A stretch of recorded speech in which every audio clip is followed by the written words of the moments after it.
It's a sight they never thought they'd see.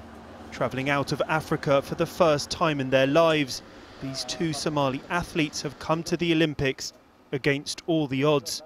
Back home, they've seen death and destruction for a generation. Somalia has been torn apart by war, a 20-year conflict that has killed hundreds of thousands.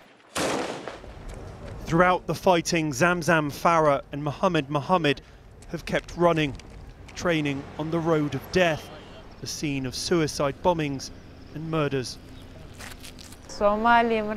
Imagine when you live in a country that hasn't got a sports stadium. We had nowhere to run and train except on the streets of Mogadishu. Sometimes the soldiers would mistake us for suicide bombers and order us to stop, or they would shoot. Their sports ground has been a battleground.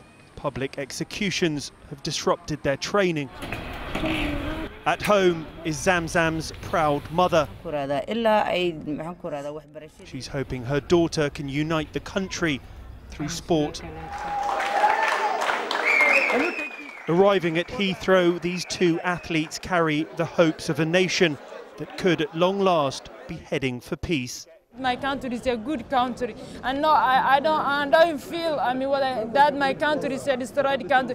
Now Somalia is alive, it's staying, they are defending their flag and their homeland and their people. It's very nice. For these two athletes, the journey to reach the Games has been long and hard. Does it feel exciting now that you're finally here? It's very fantastic. They're now looking forward to the Olympics and for just once in their lives, leave war behind them. Rags Martel, ITV News at the Olympic Park.